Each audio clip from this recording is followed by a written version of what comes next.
No matter how much sleep you're getting, isn't laziness. It's a sign of mitochondrial dysfunction, maybe blood sugar imbalance when you're dealing with a health condition, and it's usually the former, that is mitochondrial health issues, when you're dealing with any kind of autoimmune kind of illness. My name is Anindita, and I am a functional medicine certified health coach and practitioner, and I help women with autoimmune conditions discover their own power to heal with their bodies as their guide. And today I'm talking about how you may feel tired or wired, and what is autoimmune fatigue and why you may be dealing with that, right? And again, you may not feel that waking up exhausted and you've had 8 to 10 hours of sleep and you're still feeling as you haven't slept all night. And so you know that it's not a laziness, of course, it's not a sign of weakness. It's simply that your body is not able to produce that energy, but you might be finding it hard to explain that to your family and your friends, to your loved ones, right? Because it's hard to explain that it's not just normal tiredness, it's not normal exhaustion. There is something else much deeper that is going on, and that's not being addressed. So waking up exhausted even after 10 hours of sleep and feeling like you could actually sleep for sleep throughout the rest of the day, or you need a nap that is almost 3 hours, that's not right? That tells you that there is something that is going on. And if your fatigue continues despite all of this, if you suddenly get an onset of exhaustion, you are not certain from one day to another. So these are and you have additional symptoms like brain fog, etc.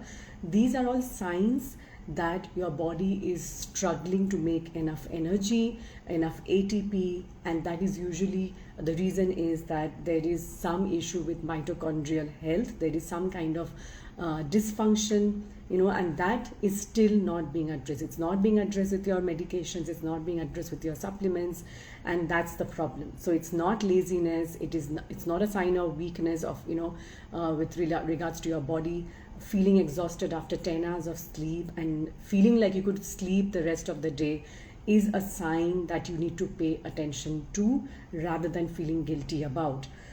Otherwise, wouldn't you feel energetic? Wouldn't everybody feel energetic and well rested after that kind of sleep? 8 hours is usually enough for most people.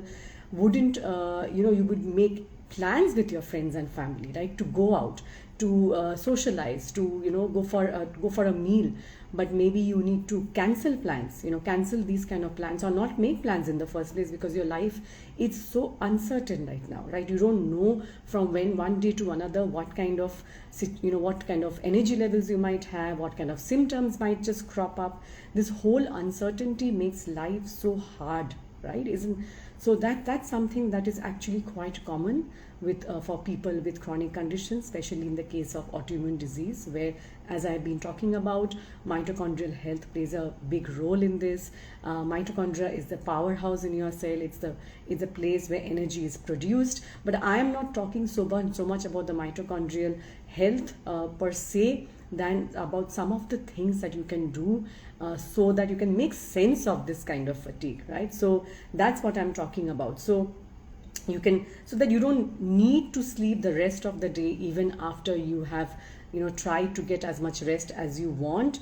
And you don't need to cancel on your loved ones. You don't need to feel frustrated and isolated because you can't make any plans, right? I don't want that to happen to you. So what is it that you can do that will help you to improve your energy levels? Well, that will support mitochondrial health that I'm talking about. So some of the things that you can start doing today. You don't have to wait for anybody's permission. You don't have to wait for any reports or any tests. These are very, very basic things, and I'm talking about food. Eating more anti-inflammatory foods, right? So leafy greens, berries, nuts, seeds, healthy fats, healthy proteins, choosing complex carbohydrates over refined carbohydrates, so not going in for the breads, pastas, etc., but having more whole grains and hopefully gluten-free grains. So it can be quinoa, it can be millets, so all of that. Then iron-rich foods, that will be leafy greens, meats, lentils. So there are nuts and seeds. So hydration, not banking on caffeine, because coffee can give you a kick, but it actually has a negative effect in the long run because it affects sleep. More magnesium rich foods, because magnesium is key in energy production. So some of these things are really, really helpful when it comes to food, as far as food is concerned. And some of the other things that you can look at is creating a proper routine where your lifestyle is concerned. It's creating a proper routine, like establishing a regular sleep routine, having some bedtime ritual. For me, it looks like just winding down, lighting a candle or an incense. Usually it's a candle, reading a book, listening to some music, catching up with my husband. So there can be many different things that you can do. Some restorative stretching, yoga, breathing, gentle walking, right? So reducing stress through meditation, breath work, journaling. So there can be so many different ways that you can prime your mind and reduce your stress and calm and ground yourself. Getting outdoors in nature during the day, especially in the first half of the day, is really helpful to reset your circadian rhythm, which is your day-night rhythm in the body, and that can actually help you with sleep later at night, right? Spending time outdoors in nature can again help to ground you, to calm you. So all of these things can actually have a compounding effect to help you, deal with and improve your energy levels, to deal with the fatigue and exhaustion that is very, very unique to autoimmune conditions and other such chronic conditions. But most importantly, you can start listening to your body's signal as an act of self-care, as an act of love.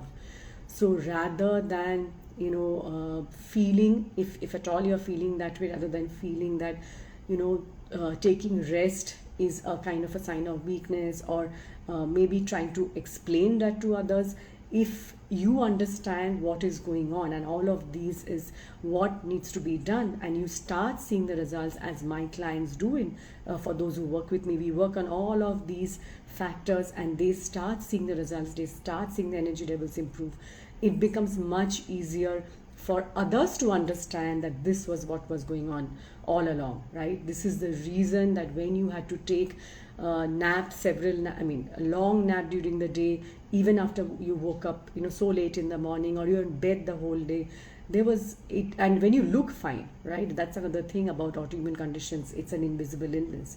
So you look fine, but you don't feel fine, not at all. Right? And then that's what makes it so hard to understand, for others to understand about it. But when they see that you've made these changes and you have improved energy levels, you are feeling much better, which you will when you do all of this, because it will help in supporting your body's energy production, and you will see the difference, right? Maybe not immediately, but eventually. And when you do all of this, then maybe you will not need to explain to your friends and family to that extent, because they will themselves appreciate that these changes have led you to this place, that these changes have helped you to improve your energy levels. So so these are some of the things, these are some of the thoughts that I wanted to share with you so that you can get going today.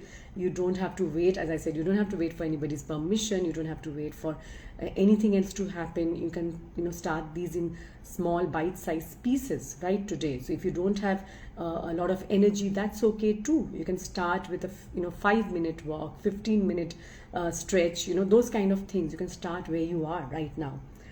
So let me ask you, are you ready to take a stand for your own body and support mitochondrial energy production, mitochondrial health? And I've already shared with you some of the ways that you can do that. These are very basic ways. And are you ready to listen to your body's signal now, that you understand that it is not a sign of weakness? This is an act of self-care and not laziness or weakness. If you're ready to do that, and if you're ready to feel supported, if you're ready to feel heard and guided as you get going and move from being what I call a weary warrior, a woman who's struggling and trying to cope and trying to find a way, to becoming an inner healer where she has taken charge of her own healing journey. And I call this entire process a journey, right? It's because you need to understand that there is a destination, there is a goal, but you also need to enjoy this entire journey, because a journey can take time and usually does. So looking at it in terms of a journey is really helpful. So if you're ready to move from being a very warrior to an inner healer, then you can sign up for the wait list for my upcoming brand new podcast, Embrace Your Healing Journey, for women with chronic illnesses who are ready to support their own body's healing process and reverse their symptoms with their bodies as their guide. And I will be diving into powerful tools like mindfulness, journaling, guided visualizations. Of course, I'll be sharing information about topics that questions that you might have about energy production, diet, etc., toxin exposure. And if you're ready to tune into your body's wisdom, if you're ready to get going on your healing journey, then you can sign up for the wait list by heading to the link in bio, so that you get a notification when this podcast launches on the 4th of December. And I'll see you then.